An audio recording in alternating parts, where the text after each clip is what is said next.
Hello everyone, I am Deepak Kumar and this is the 7th lecture of network theory.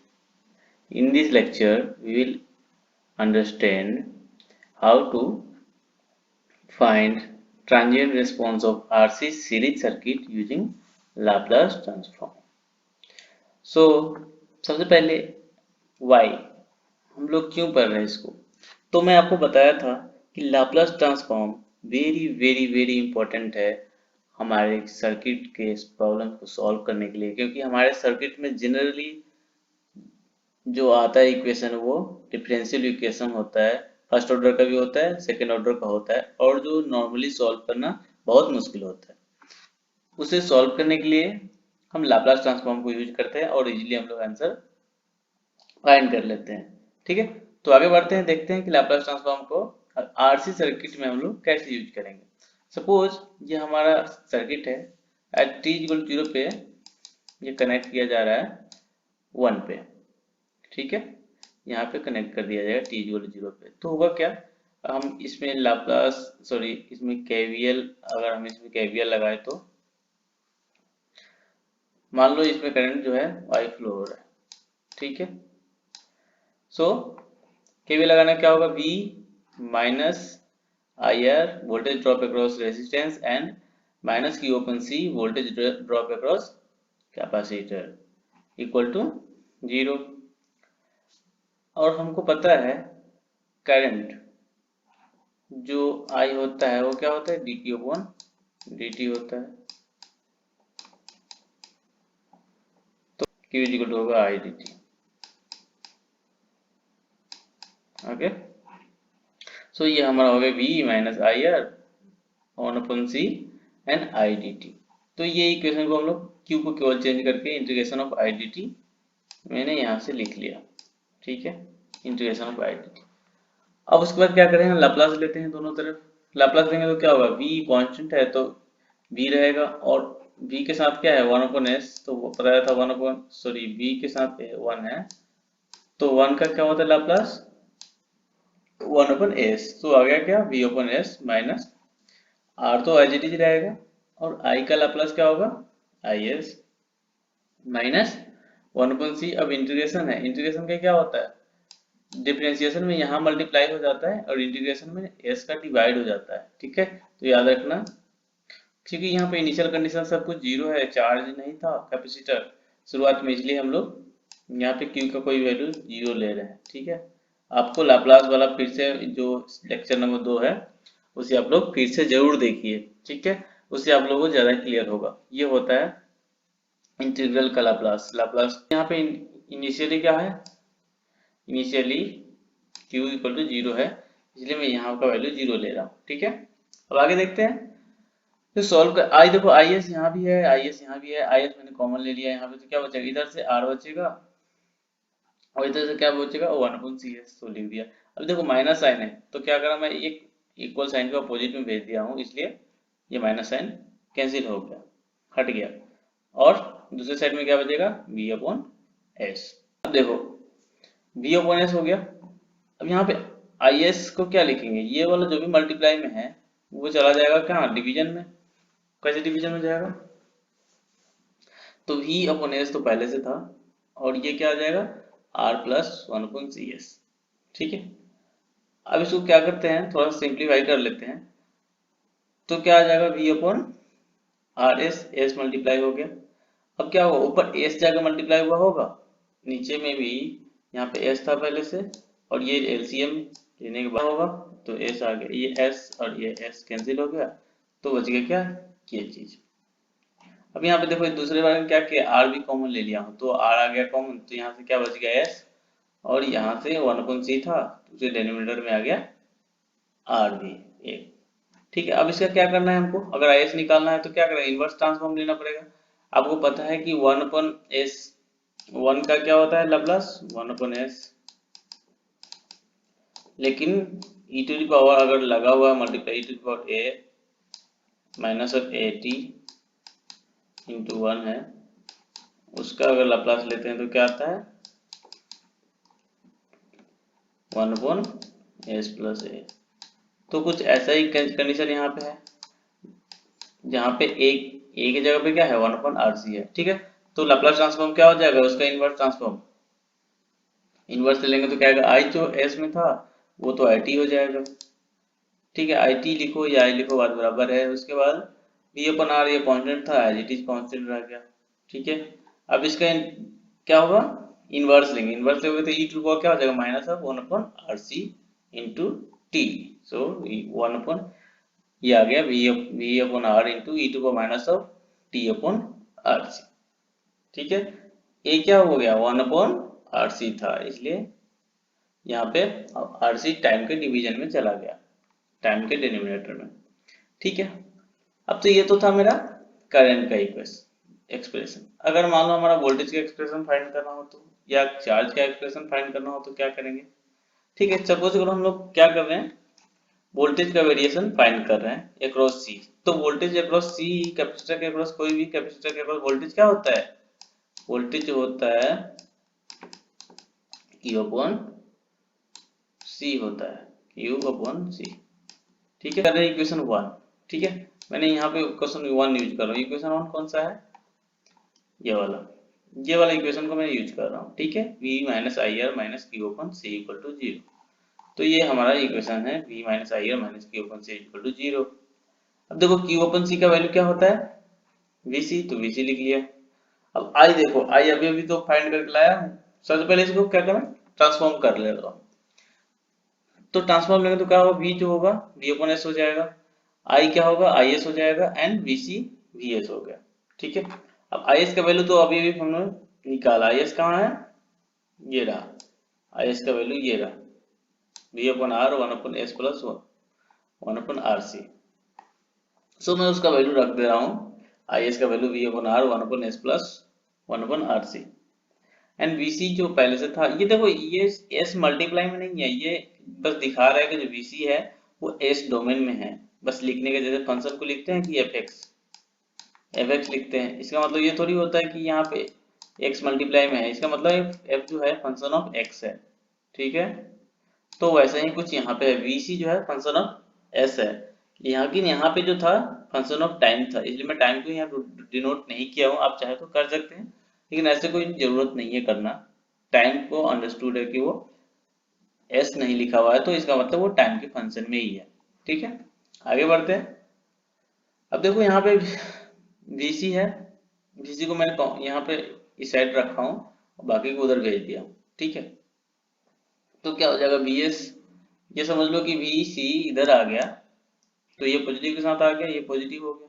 अब VS था तो VS हो गया, as it is R R cancel हो जाएगा, तो क्या बच जाएगा V upon S plus 1/RC। ये देखो ये जो VC S डोमेन में था वो क्या हो गया, टाइम डोमेन में हो गया, एंड इसका VS का क्या होगा, VS अपॉन S का लाप्लास इनवर्स ट्रांसफॉर्म V हो जाएगा, एंड ये वाला क्या होगा, V तो V कांस्टेंट रहेगा, और ये e to the power minus of 1/RC हो जाएगा, और उसमें टाइम से मल्टीप्लाई हो गया, तो ये आ गया, जैसे आपको अभी भी बताया था ये वाला, ये चीज e to the power at का लाप्लास ये हो रहा है, तो इसका इनवर्स लाप्लास ये होगा, ठीक है। तो ये चीज यहाँ पे है, आप क्लियर कर लो। आप लाप्लास का एक बार फिर से लेक्चर सेकंड देखो, जितने बार मन हो देखो, जब तक क्लियर ना हो जाए, ठीक है। आगे बढ़ते हैं। अगर मान लो हमको चार्ज निकालना हो तो क्या करेंगे, चार्ज की होगा कितना, C इंटू V कौन सा, कैपेसिटर के अक्रॉस वोल्टेज, तो कैपेसिटर के अक्रॉस वोल्टेज अभी भी निकाला, तो कितना आ जाए CV 1 minus e to the power minus of t upon RC, ठीक है। अब चाहो तो इसको आप CV को q0 भी लिख सकते हो, जो मैक्सिमम वैल्यू होता है,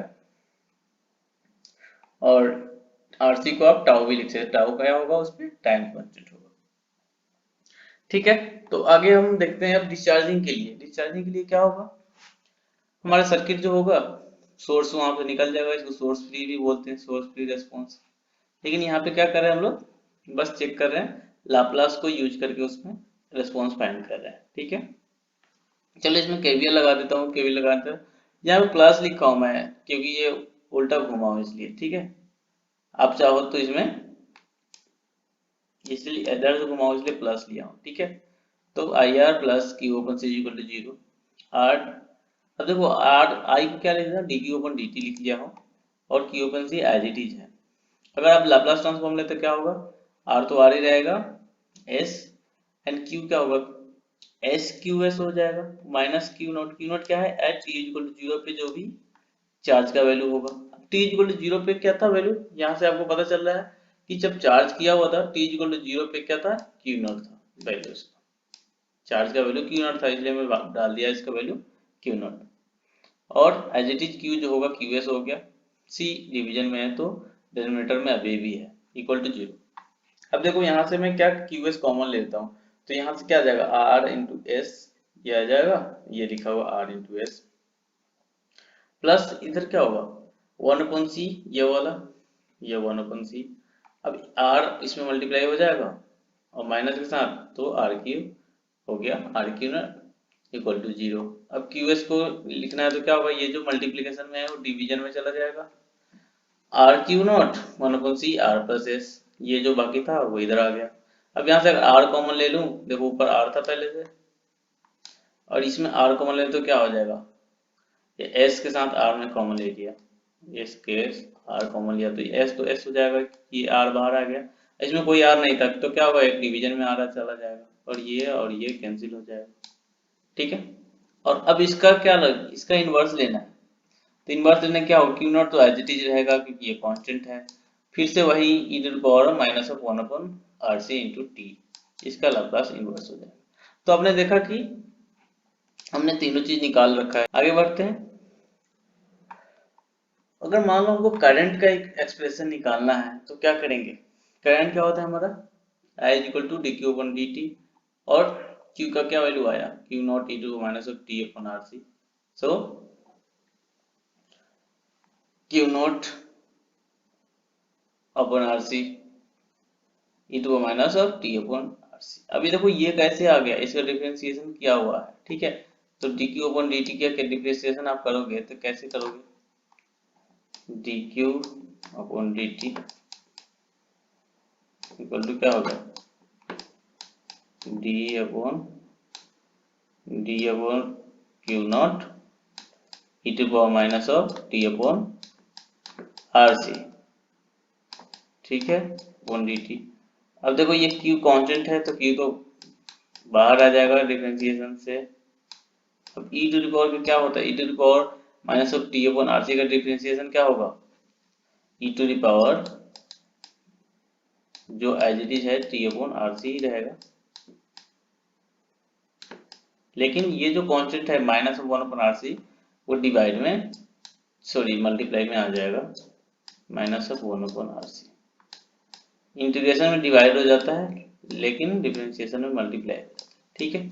अब ये चीज भी लिखा हुआ है यहाँ पे, ये माइनस यहाँ माइनस लिखा हुआ है, ये क्यू नॉट यहाँ क्यू नॉट लिखा हुआ है, आरसी जो है नीचे आरसी लिखा हुआ है, और एज इट इज ये वाली चीज जो है वो यहाँ लिखा हुआ है, ठीक है। अब क्या होगा, अब क्यू को हम लोग वैल्यू, क्यू नॉट का वैल्यू क्या था, सी बी, वो मैं रख देता हूँ क्योंकि मैक्सिमम कितना चार्ज होता है कैपेसिटर, हमेशा मैक्सिमम कितना चार्ज होगा कि भी किसी भी आरसी सर्किट में सोर्स वोल्टेज अगर बी है तो मैक्सिमम चार्ज कितना होगा, ये Q naught at steady state charge होगा वो Q naught is equal to C into B, ये बी है और ये सी, ठीक है। तो ये सी बी मैंने लिख दिया।